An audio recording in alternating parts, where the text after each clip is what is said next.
Welcome, my amazing friends. Today I bring you a story that will touch your heart, inspire your soul, and teach you powerful lessons about life, success, and never giving up. This is the story of a man who was not just an actor, not just a comedian, he was a legend. A man whose name is written in golden letters in the history of cinema, a man who made the whole world laugh while hiding his own tears. His name, Sir Charles Spencer Chaplin, but we all know him as Charlie Chaplin. No one, absolutely no one, can match his greatness. His work is timeless. His comedy is universal. His life is a lesson in perseverance, creativity, and the power of never giving up.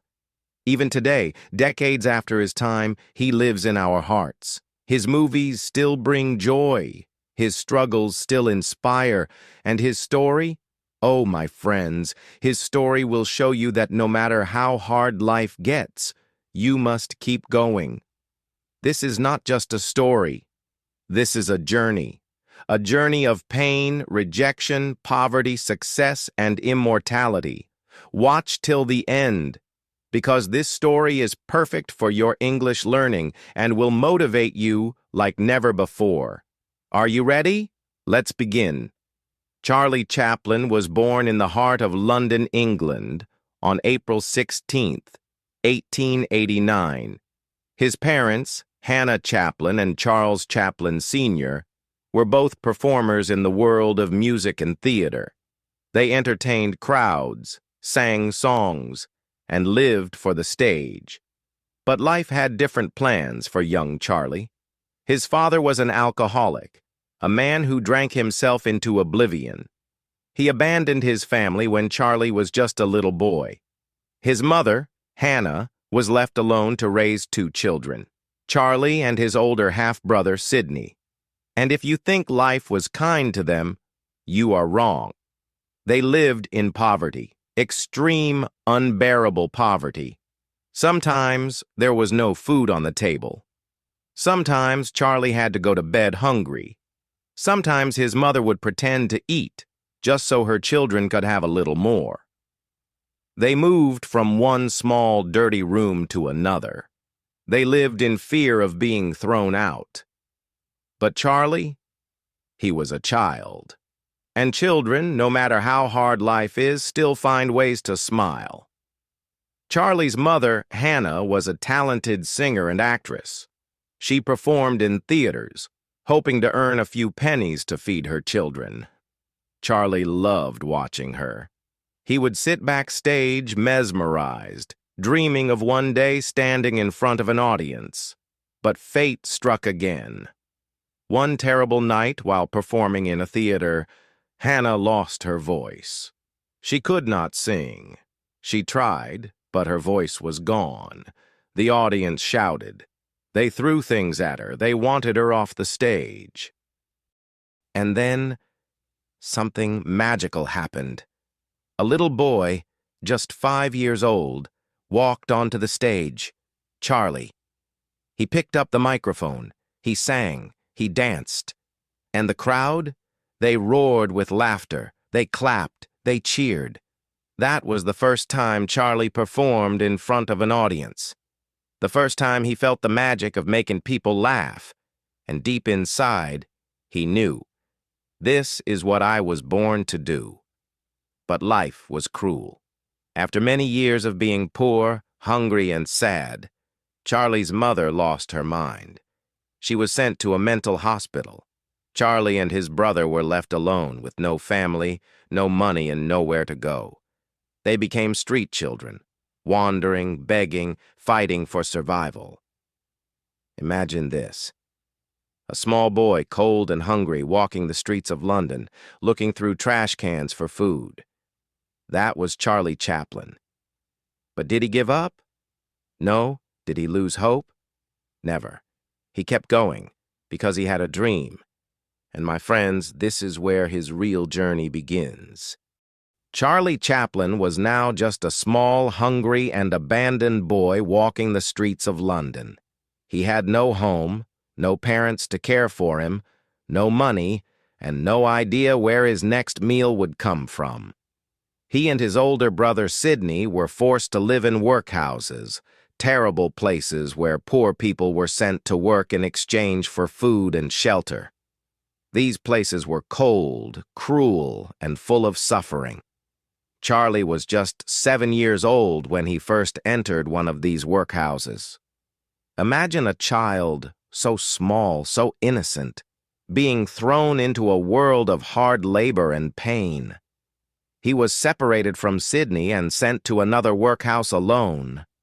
And when he finally returned to his mother, she was even sicker than before. Her mind was slipping away. Sometimes she didn't even recognize Charlie. Charlie watched as doctors dragged her to a mental hospital. He screamed, he cried, but he was powerless. She was gone. Charlie was truly alone. A boy with a dream, but even in his pain, he had something powerful inside him. A dream. Charlie wanted to perform. He wanted to be on stage, just like his mother. He wanted to make people laugh, to entertain them, to bring joy to a world that had been so cruel to him.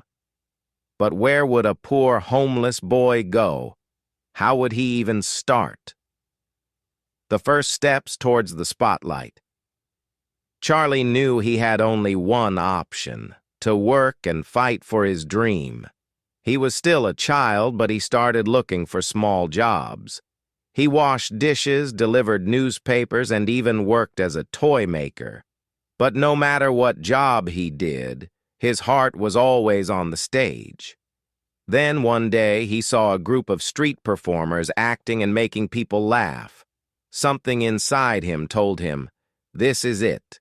This is my chance." So he joined them.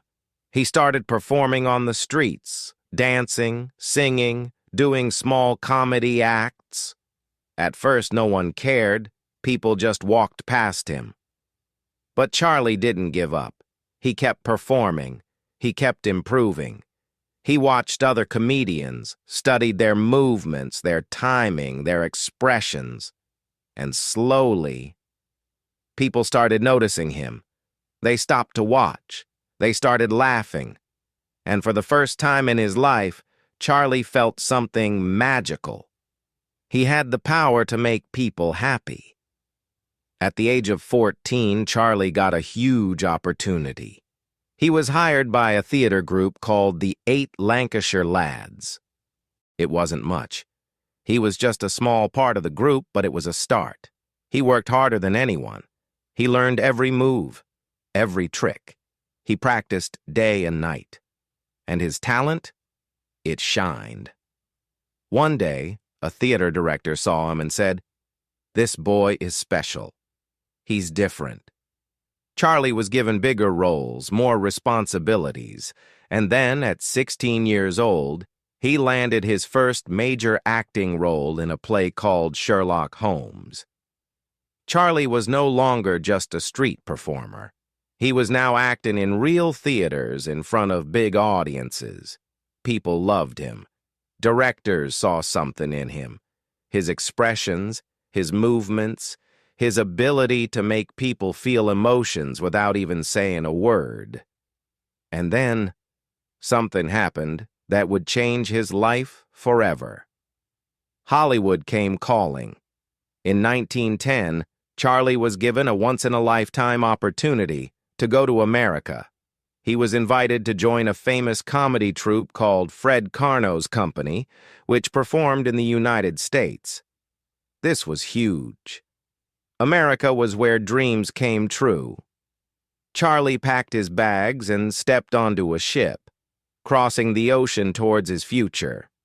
When he arrived in America, everything felt different.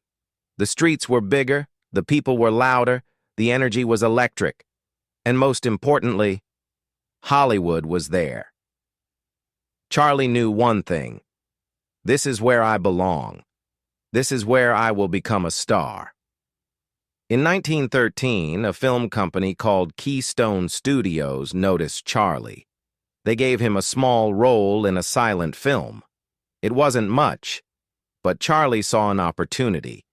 He wanted to create something unique, something that people would never forget. And so, he created a character, a small man in oversized clothes, a tight coat, a funny little hat, a tiny mustache, and the most famous walk in the world, the tramp. This character would go on to become one of the most iconic figures in the history of cinema. At first, people didn't understand the character. But when Charlie performed, when he moved, when he made people laugh without speaking a single word, the world fell in love. Charlie's films started becoming popular. Producers begged him to make more. Studios offered him huge amounts of money. And in just a few years, the poor boy from the streets of London had become the biggest star in the world. By 1917, Charlie Chaplin was not just famous, he was a phenomenon. People stood in long lines just to watch his movies. His face was printed on posters, newspapers, magazines. He was loved in every country, every language, every culture. And he was just getting started. But behind all the fame, behind all the laughter, Charlie was still the same boy. The boy who once starved on the streets. The boy who once cried for his mother. The boy who never gave up. Charlie Chaplin had finally made it.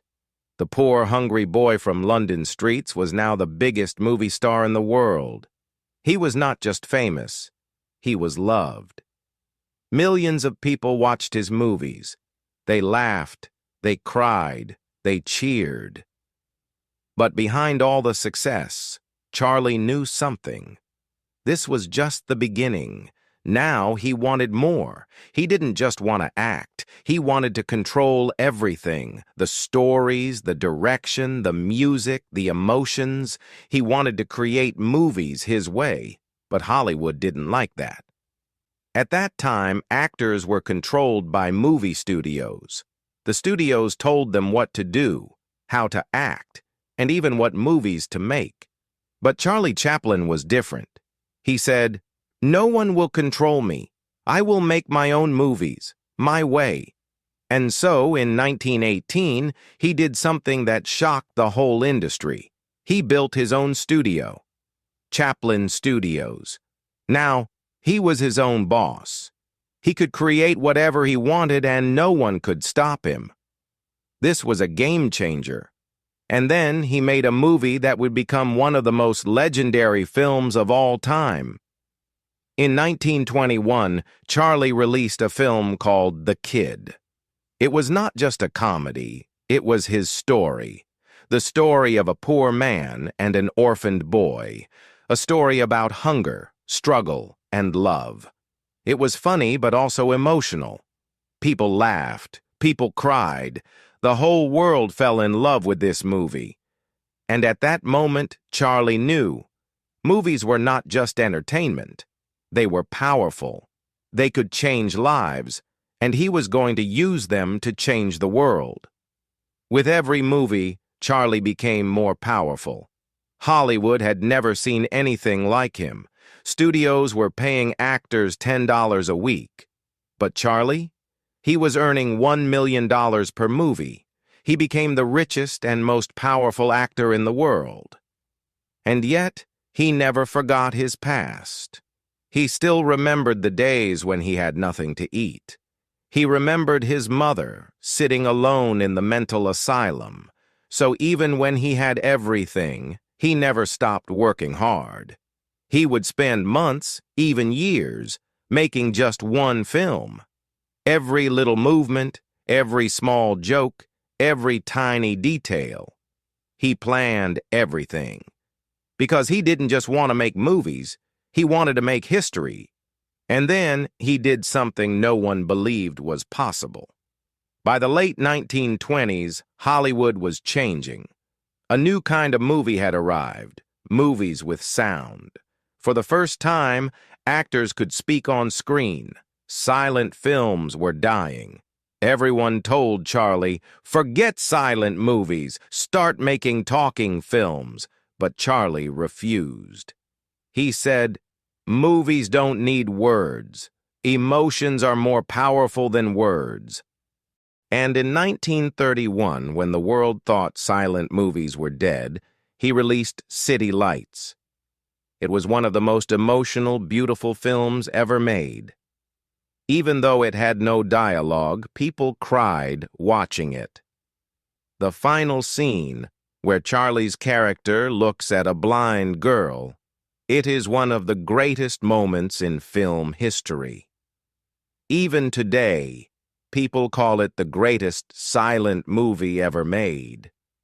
And with this movie, Charlie proved that emotions speak louder than words.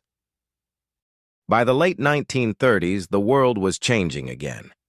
Adolf Hitler was rising to power in Germany. He was spreading hate, war, and fear. And Charlie noticed something strange.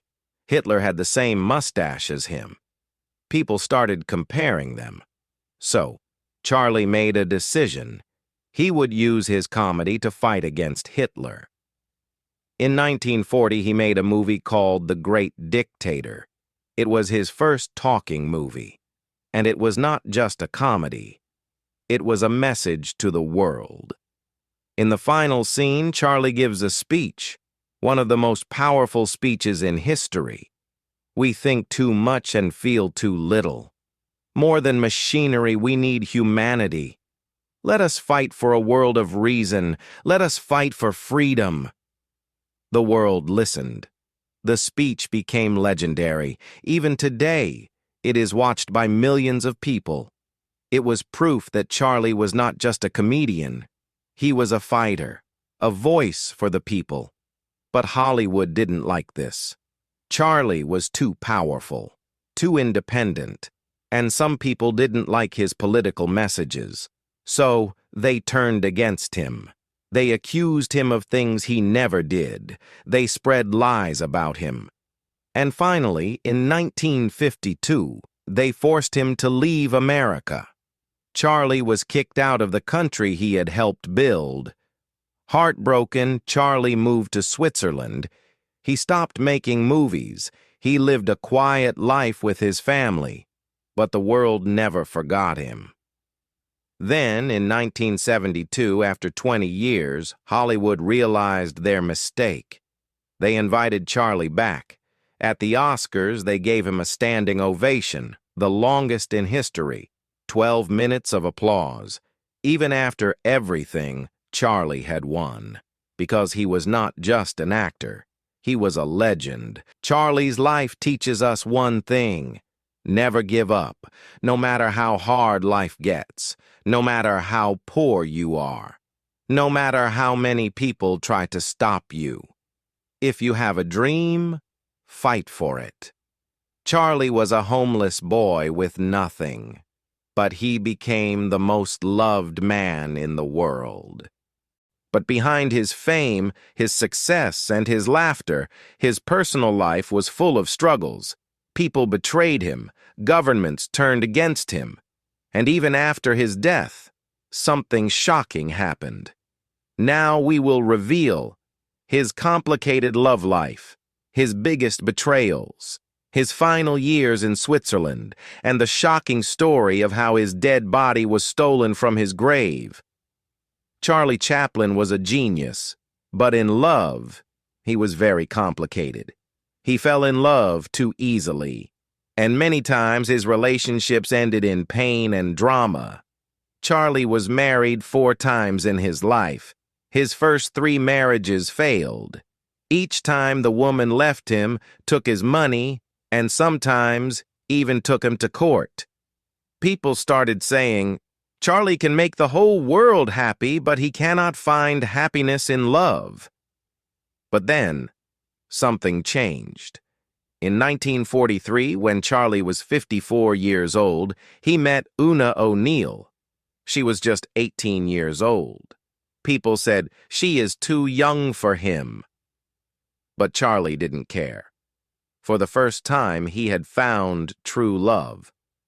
Una became the most important person in his life. She stood by him when the world turned against him. She was his best friend, his love, his everything. They stayed together until the very end, and despite the age gap, they were truly happy. They had 8 children together. For the first time, Charlie had a real family. And there, he lived his final years. For 25 years, Charlie lived in a beautiful house in Switzerland. It was peaceful. It was quiet. He spent time writing, reading, playing with his kids. He would walk in his garden thinking about his past, his struggles, and his journey. Sometimes he would watch his old movies and laugh. Even though he was away from Hollywood, he was not forgotten. People all over the world still loved him. On December 25, 1977, the world woke up to sad news. Charlie Chaplin had died in his sleep. He was 88 years old. It was Christmas Day. The world went silent. A man who had made billions of people laugh was gone. People cried. Every country in the world paid tribute to him. Newspapers wrote, "The world has lost its greatest comedian." But then, something shocking happened. 3 months after his death, something unbelievable happened. One night, a group of thieves broke into his grave. They dug up his coffin. And they stole Charlie Chaplin's body. Yes, his dead body was kidnapped. The thieves wanted money. They demanded $600,000 from his family. But Una, his wife, refused. She said, "Charlie would have laughed at this situation." For weeks, the world was shocked. Where was Charlie Chaplin's body? Then, after a huge police investigation, the thieves were finally caught. They were 2 poor men from Eastern Europe. They had stolen the body to escape poverty. Finally, Charlie's body was returned to his family. And this time, they buried him in a stronger, cement-covered grave, so that no one could ever steal him again. Even though Charlie Chaplin died in 1977, he is still alive. Every time we laugh, he is there. Every time we watch a great movie, he is there. He taught us that life is not just about money, success, or power. Life is about laughter, love, and never giving up. Even when he had nothing, he never lost hope. Even when the world turned against him, he never stopped fighting. Charlie Chaplin is not just a name. He is an emotion. He is the greatest comedian in history, and his story will inspire generations to come. So if he can do it, so can you. Dream big, work hard, and one day, your story will inspire the world. Charlie Chaplin's story is over, but his lessons, his movies, and his spirit will live forever. If you loved this story, share it with the world.